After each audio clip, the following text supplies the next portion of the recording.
Before you understand a rhythm, your body often answers it.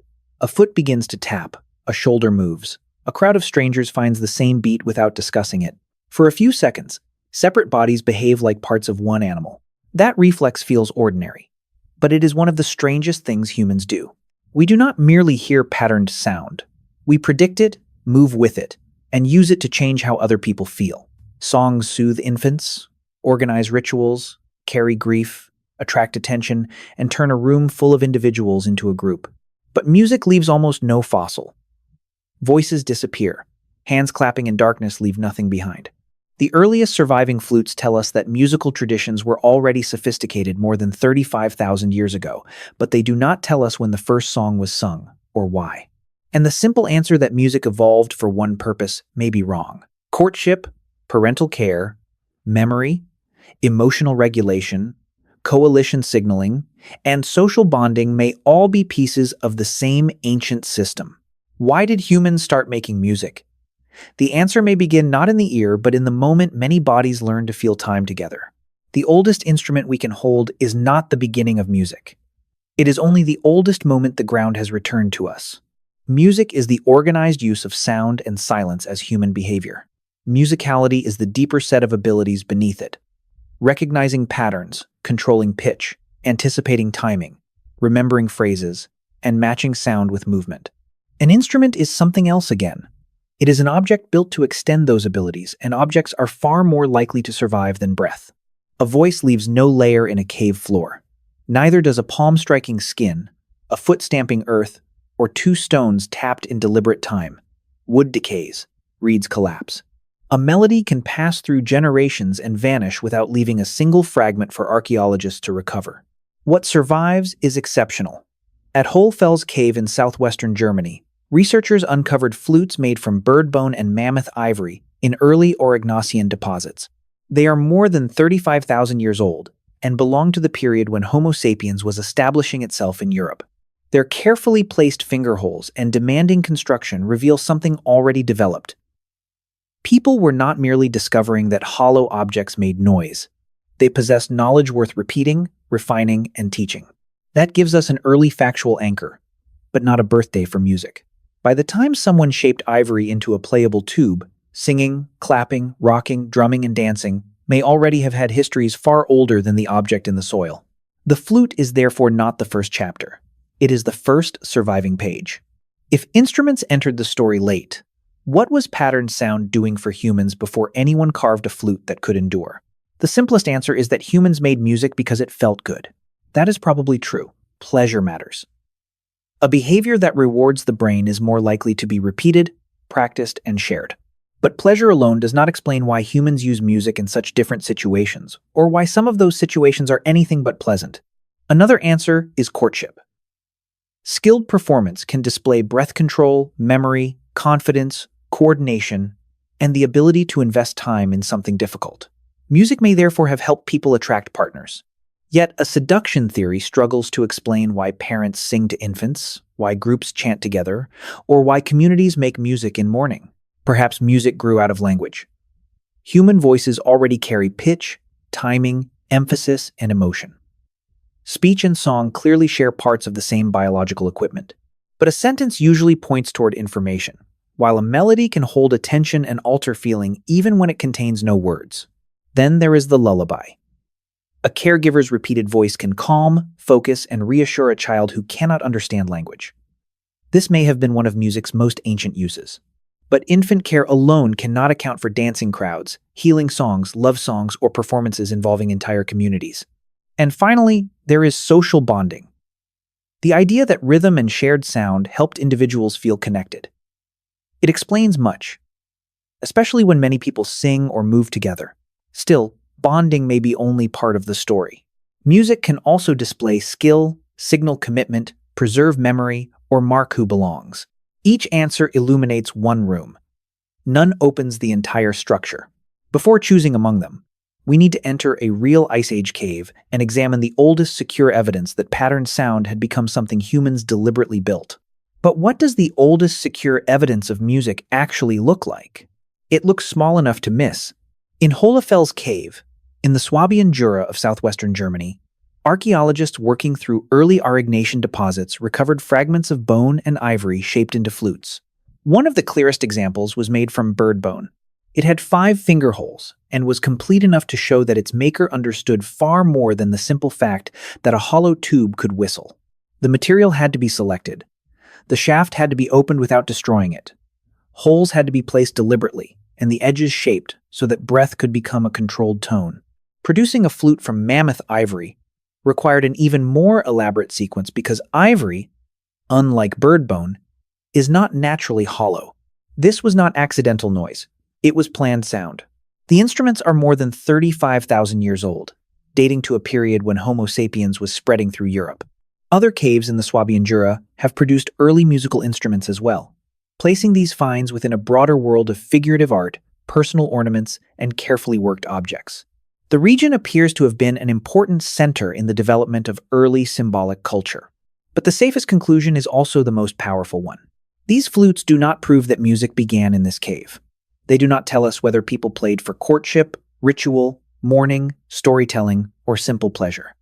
No melody survived beside them. What they do show is that music had already become technically demanding and culturally important enough to justify rare materials, skilled labor, and knowledge passed from one person to another. Someone had learned how to make breath repeatable. Someone else had learned how to listen. And if this tradition was already so sophisticated, then the missing history behind it may have been far longer than the instrument itself. How much music had already vanished before the first flute entered the ground? Then there is the object people wanted to be a flute. It was found at Divje Babe I, a cave above the Idreja River in what is now Slovenia. The fragment came from the thigh bone of a young cave bear and carried several perforations along its length. It was recovered from a Middle Paleolithic context associated with Neanderthals. If those holes were deliberately made, the implications would be extraordinary. The object would suggest that musical behavior existed among Neanderthals tens of thousands of years before the secure flutes from Hohlefels. It would push music beyond Homo sapiens and force us to imagine another human population shaping breath into patterned sound. Researchers who defend this interpretation point to the spacing of the holes, possible traces of modification, experimental methods by which stone tools could pierce the bone, and replicas capable of producing different notes. To them, the fragment is not simply playable by accident. It was made to be played. But another explanation begins with teeth. Divje Babe contained large quantities of cave bear remains and evidence of carnivore activity. Critics comparing the fragment with bones damaged by scavengers argued that teeth could have produced similar perforations. The broken ends and absence of the unmistakable manufacturing marks found on later bone flutes have made many researchers unwilling to accept the musical interpretation. The dispute has not made the object meaningless. It has made it instructive. The bone is real, the holes are real, its Middle Paleolithic context is real. What remains uncertain is the action that connected them. A playable object is not necessarily an intentionally manufactured instrument, just as an unusual pattern is not automatically evidence of music. Divje Babe may preserve a Neanderthal instrument, or it may preserve a carnivore's meal followed by a modern desire to hear a lost musician. The beautiful story survives, but no longer as a secure answer. If one ambiguous bone cannot take us closer to the first song, perhaps the wider pattern of living human music can. If the caves cannot tell us why music began, living cultures can at least show us what music repeatedly does. Researchers assembled ethnographic descriptions and recordings from societies across the world, searching not for one melody shared by everyone, but for recurring human situations. They found vocal music wherever they looked. People sang while caring for infants, dancing, healing, expressing love, mourning, working, worshiping, and marking events that mattered to the group. That does not mean every society divides music into the same categories. A lullaby in one community may sound unfamiliar to a listener from another. Scales, instruments, rhythms, vocal techniques, and ideas about performance vary enormously. Even the boundary between song, speech, dance, and ritual may be drawn differently, yet the variation is not limitless. Across cultures, songs used in similar contexts often share broad tendencies. Dance songs are commonly more rhythmic and energetic. Songs directed toward infants tend to be gentler and more repetitive. Listeners unfamiliar with a culture can sometimes identify a song's likely function at rates better than chants, using only its sound.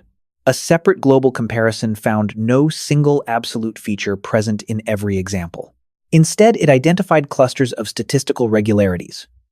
Music is usually organized around discrete pitches, short phrases, recurring patterns, and rhythms that can support coordinated movement. This is not proof that all music descended from one original song. Cultural universality alone cannot distinguish a biological adaptation from a powerful invention repeatedly rebuilt by human minds. But it changes the question. Music may be everywhere not because humans inherited the same melodies, but because every community faced recurring problems of attention, emotion, memory, infants, movement, and belonging.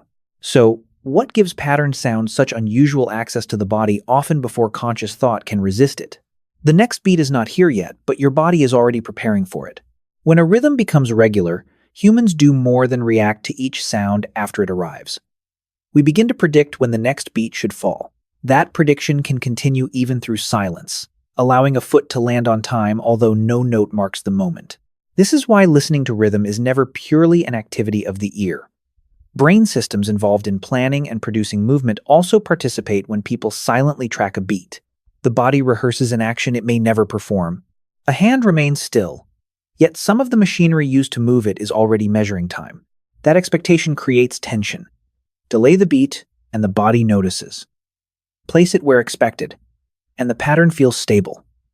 Shift it slightly, and attention sharpens. Music can therefore organize not only movement, but anticipation itself. Long before adults can explain any of this, infants are already sensitive to structured vocal sound. Across cultures, people alter their voices when singing to babies, tending toward clearer, more repetitive, and emotionally expressive patterns. In experiments, infants watching a person sing have timed changes in their gaze to the song's beat. When researchers disrupted the rhythmic predictability, that coordination weakened. A caregiver does not need to explain what comes next. Repetition allows the infant to begin expecting it. The voice becomes a small forecast. Another phrase, another sway, another return. This does not prove that lullabies created music. Modern experiments cannot reconstruct a Stone Age origin, but they reveal a mechanism ancient humans could have used. Pattern sound captures attention, prepares movement, and gives another nervous system a schedule it can begin to share. And in an Ice Age camp, changing one body was only the beginning. The greater power arrived when sound began changing several bodies at once. Imagine a cold night in an Ice Age shelter. The fire is low. Wind presses against the entrance. Someone keeps watch beyond the light, listening for movement outside. A child will not settle. Two adults are tense after returning with little food, and the rest of the group is tired enough for every small sound to feel larger than it is. Words can warn. They can identify danger, give instructions, or call someone by name. But words do not always slow breathing, hold an infant's attention, or keep several exhausted people moving at the same pace. Then one voice begins to repeat a short phrase. The notes do not need to be beautiful. They need to be predictable. The caregiver rocks in time. A hand begins tapping against hide or wood. Another person joins, not because anyone explained what to do, but because the pattern makes the next moment easier to anticipate. The child hears the same return again and again. The watcher at the entrance can recognize that the group is still calm without turning around. The people beside the fire begin sharing a pace of movement, breath, and attention. This scene is a reconstruction, not an event preserved in the archaeological record. No excavation can recover the exact night when a repeated voice first affected a group this way. But the mechanism is plausible because patterned sound can organize attention and movement without requiring every participant to understand the same verbal message. That may have made music valuable under pressure. The sound did not warm the air. It did not create food or drive away predators. It changed the bodies facing those problems. It made distress more manageable, action more predictable, and participation easier to coordinate. Once a rhythm could organize a moment, it could begin organizing the people inside it. And when repeated sound started doing that reliably, it became more than a private comfort. It became a social tool. When people move together, something changes before anyone explains why. In experiments, strangers who sing, dance, or perform coordinated actions often report feeling closer afterward. Synchrony can blur the boundary between individual effort and shared effort. A movement that would feel ordinary alone begins to feel meaningful when another body lands on the same beat. This is the social bonding hypothesis.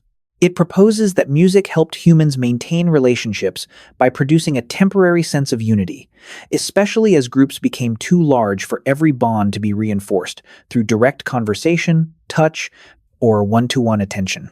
But feeling united is only half the problem. Groups must also know who can be trusted to cooperate. Words are cheap. Anyone can claim loyalty. Coordinated performance is harder to fake.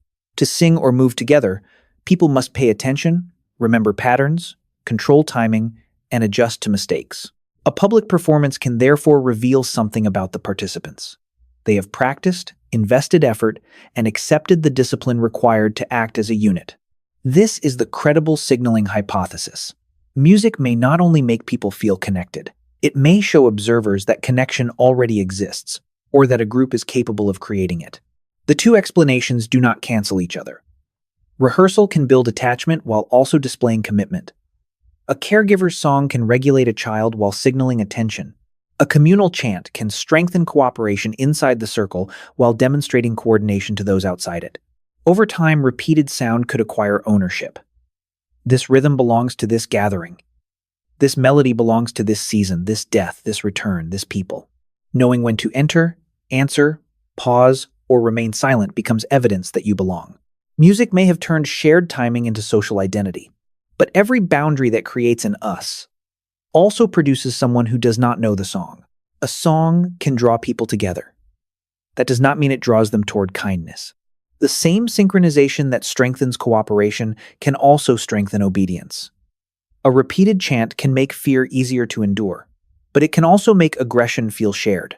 Drums can guide dancers, signal ceremony, organize labor, or prepare bodies to march in the same direction. Music carries emotion efficiently because it does not need to argue its case. It can raise tension before a listener identifies the cause. It can slow breathing, intensify expectation, or make a crowd feel larger and more powerful than the individuals inside it. That influence is neither moral nor immoral by itself. Its meaning depends on who controls the sound, who is invited to join, and what the synchronized group is being asked to do. Belonging also has a price. A song known only to one community can preserve identity, memory, and trust. But it can also reveal who is foreign. The person who misses the response, enters at the wrong moment, or does not recognize the melody, may be marked as someone from outside the circle.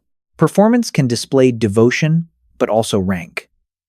The finest instrument, the loudest voice, the most difficult rhythm, or the right to begin a ritual may belong to particular people. Music can reinforce hierarchy as easily as solidarity. None of this means music began as a weapon or an instrument of control. The archaeological record cannot support such a claim. It means only that once humans discovered how strongly patterned sound could align emotion and movement, that power could serve many motives. Music did not eliminate human conflict. It made alignment more powerful. That alignment could comfort a child, honor the dead, celebrate survival, intimidate a rival, or send a group toward violence with the same beat in their bodies. That mixed inheritance is still with us. The ancient system did not disappear. It moved into rooms with electric lights, stadiums, hospitals, headphones, and speakers. A parent still repeats the same small melody to a child who does not understand the words. The song narrows attention, predicts what comes next, and gives two bodies a shared pace. The setting is modern. The mechanism is not. At a funeral, music can hold a room inside one emotional shape. People who cannot find the right sentence can still breathe through the same phrase. The song does not remove grief. It gives grief a structure others can enter.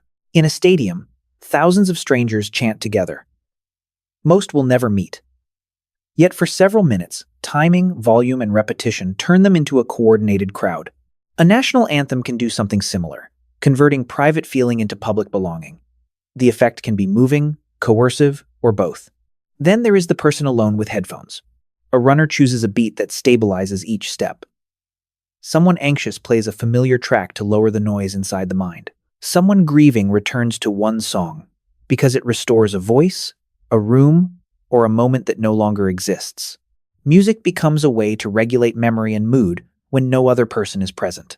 We often say we choose music because we like how it sounds, but we also choose it for what it allows the body to become: calmer, faster, braver, less alone, more connected, or more willing to move with others.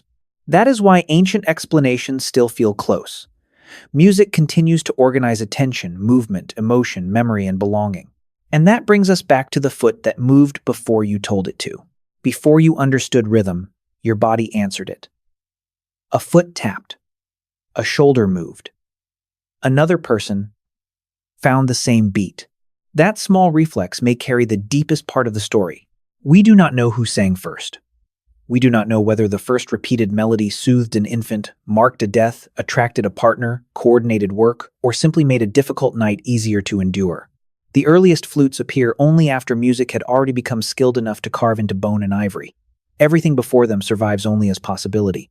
But the surviving evidence, the human body, and the behavior of cultures across the world point in the same general direction. Patterned sound became useful because it could shape attention, movement, memory, emotion, and trust. It could reach one person, then spread through several. It could calm, summon, unite, display, warn, exclude, and remember. Music may not have started once. It may have emerged again and again wherever human voices, moving bodies, dependent infants, and social groups created the same need to make inner states shareable. So the next time your foot moves before you decide to move it, you are not hearing a fossil. You are feeling an old human solution still operating. Music may have begun when sound stopped belonging to one voice and gave many bodies the same moment to enter.